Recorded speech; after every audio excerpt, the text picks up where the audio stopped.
इंसान नहीं, अब गाड़ियां लेंगी सड़क सुरक्षा पर फैसले। ये तकनीक आपको चौंका देगी। आप देख रहे हैं TV9 डिजिटल और मैं हूं पीयूष पांडे। कल्पना कीजिए आपकी कार को पहले से पता चल जाए कि आगे एक्सीडेंट हुआ है या होने वाला है। ट्रैफिक सिग्नल आपकी गाड़ी से बात करने लगे। सड़क पर अचानक दौड़ते बच्चे को देखकर कार खुद ब खुद ब्रेक लगा दे और ड्राइवर के बिना चलने वाली गाड़ियां एक दूसरे से लगातार संवाद करती रहें। सुनने में ये किसी साइंस फिक्शन फिल्म जैसा लगता है, लेकिन दुनिया अब इसी भविष्य की ओर तेजी से बढ़ रही है। इसी तकनीक का नाम है V2X, vehicle to everything communication. एक ऐसी तकनीक जो आने वाले समय में सड़क सुरक्षा, ट्रैफिक मैनेजमेंट और ड्राइवरलेस कारों की पूरी दुनिया बदल सकती है। आज की इस स्पेशल रिपोर्ट में हम आपको बताएंगे V2X आखिर है क्या, ये कैसे काम करता है, क्या भारत में भी आने वाली बात करने वाली कारें होंगी, क्या इससे सड़क हादसे कम होंगे और क्या ये तकनीक इंसानों की जगह मशीनों को ड्राइविंग सौंप देगी। तो चलिए शुरू करते हैं। V2X का पूरा नाम है व्हीकल टू एवरीथिंग, यानी वाहन का हर चीज से संवाद। ये एक एडवांस वायरलेस सिस्टम है जिसके बारे में मैं आपको बताता हूँ कि ये किस तरह से काम करता है। यहाँ पर आप देख रहे होंगे स्क्रीन पर बेसिक 2X कॉन्सेप्ट, यानी कि साथ में जो अपने हर एक व्हीकल को इंटेलिजेंट ट्रांसपोर्ट सिस्टम के जरिए काम करे।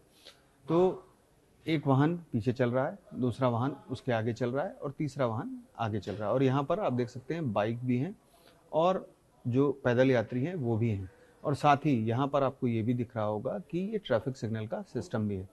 तो ये रोड इंफ्रास्ट्रक्चर, व्हीकल, पैदल यात्री और मोटरसाइकिल और इसके अलावा जो लोग साइकिल से चलते हैं उनके मोबाइल के ज़रिए ये पूरा सिस्टम, यानी कि V2X कॉन्सेप्ट इसी पर आधारित है कि सभी को वो कनेक्ट कर लेता है और कनेक्ट करने के साथ ही वो सूचनाएं भी आदान प्रदान करने लगता है।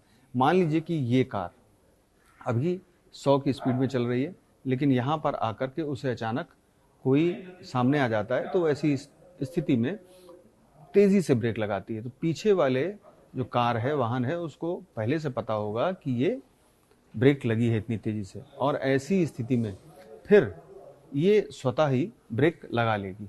और मैं अब आपको अगली स्क्रीन पर बताता हूँ कि देखिए किस तरह से इसको आप देख सकते हैं। इस तरह से जब सड़क पर गाड़ियाँ चल रही होंगी, वाहन चल रहे होंगे, तो एक दूसरे से इस तरह से संपर्क में रहेंगे। और कोई भी एक कार जिसमें V2X है वो इंफ्रास्ट्रक्चर से, डिवाइस से, पेडेस्ट्रियन से, व्हीकल से और स्मार्ट होम से कनेक्टेड होगा पूरी तरह से। वहाँ पर किसी भी तरीके से अवरोध नहीं हो सकता, क्योंकि मोबाइल नेटवर्क ना होने की स्थिति में भी ये काम करता है। और जिन लोगों के पास कार नहीं है, यानी कि पैदल यात्री और साइकिल चलाने वाले या फिर मोटरसाइकिल चलाने वाले, उनके पास अगर फ़ोन है तो उसके ज़रिए भी V2X कनेक्ट रहता है। और इस कनेक्शन से किसी भी तरीके का जो कोलाइजन होता है उसका डिटेक्शन हो जाता है, यानी कि सड़क पर इस तरह से वाहन नहीं भिड़ेंगे, क्योंकि उन्हें पहले से पता होगा। और जैसे ही ये संचार माध्यम एक दूसरे से संपर्क स्थापित करता है, तो ऐसी स्थिति में जो कोलाइजन है उसके पहले ही वो सूचना एक दूसरे को कार भेज देंगी और ब्रेक पहले ही स्वतः लग जाएगा, भले ही ड्राइवर वो ब्रेक लगाए या फिर ना लगाए। इसके अलावा इमरजेंसी व्हीकल डिटेक्शन भी होता है। जैसे आपके कार के पीछे कोई एम्बुलेंस आ रही है तो उसका डिटेक्शन हो जाएगा और आप अपनी कार को पहले से ही किनारे कर सकेंगे और उसे जगह दे सकेंगे। इसके अलावा रोड वर्क्स वार्निंग होती है कि आगे सड़क पर काम चल रहा है, तो उसकी वार्निंग भी आपको मिल जाएगी। और प्लाटूनिंग जो है, आप किसी कार के जस्ट पीछे चल रहे हैं, वो किस तरह से व्यवहार कर रही है, कैसे आगे चल रही है, ब्रेक लगा रही है तेज़ी से या फिर भाग रही है, उस सब की भी जानकारी आपको V2X से मिल जाएगी। इसके अलावा क्यू वार्निंग भी होती है कि कहीं पर जाम लगा हुआ है, तो इसकी जानकारी भी आपको V2X से मिलेगी। ऑटोनोमस ड्राइविंग, हालांकि भारत में अभी ये कॉन्सेप्ट नहीं आ रहा है और V2X के लिए जो कदम बढ़ाए जा रहे हैं वो सिर्फ रोड सेफ्टी के लिए बढ़ाए जा रहे हैं। तो ऐसी स्थिति में ऑटोनोमस ड्राइविंग के लिए भी ये व्यवस्था यानी कि ये तकनीक लागू होती है, लेकिन फिलहाल भारत में इसे नहीं लागू किया जाएगा। ये सिर्फ सड़क सुरक्षा के जो कारण हैं उनके लिए इस तकनीक को लाया जा रहा है।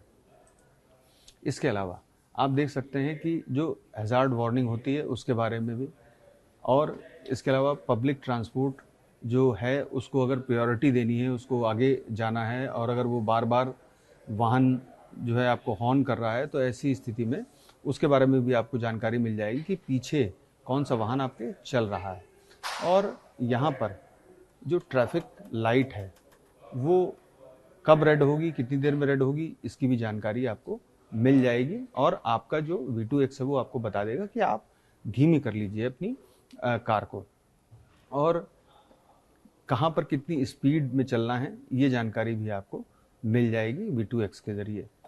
किस तरह से पार्किंग की व्यवस्था है, सिटी इन्फॉर्मेशन, और जो भी रोड से संबंधित, सड़क से संबंधित आपको वार्निंग है, वो सब कुछ V2X के ज़रिए आपको मिलती रहेंगी। तो कुल मिलाकर के ये एक ऐसी तकनीक है जो आसानी से आपको ये बता सकेगी कि आपके आगे जो 100 किलोमीटर प्रति घंटे की रफ्तार से वाहन चल रहा है वो तेज़ी से आगे ब्रेक लगा रहा है, और उसकी सूचना मिलते ही आपका V2X सिस्टम शुरू हो जाएगा और आपकी कार किसी भी सूरत में उस वाहन से नहीं टकरा पाएगी या एक निर्धारित दूरी बनाकर रखेगी, ताकि आप सुरक्षित रहें, आपकी कार सुरक्षित रहे और आपके कार में जो लोग बैठे हैं वो भी पूरी तरह से सुरक्षित रहें। ट्राई की ओर से इस V2X पर जो कंसल्टेशन किया गया उस पर जो हितधारक हैं यानी कि कार कंपनियां हैं, और इसके अलावा जो सेलुलर कंपनियां हैं और विशेषज्ञ हैं, उनसे 4 जून तक टिप्पणियां मांगी गई हैं, जबकि 18 जून तक उस पर उन टिप्पणियों पर जवाब मांगा गया है। तो इन स्थितियों के मद्देनज़र ये कहा जा सकता है कि परामर्श पूरा होने के करीब है और इसके बाद अगला कदम उठाया जाएगा। ये माना जा सकता है कि जल्द ही ट्राई एक नतीजे पर पहुंचेगा और इसके ट्रायल भी शुरू किए जाएंगे। पीयूष पांडे, TV9 भारतवर्ष, नई दिल्ली।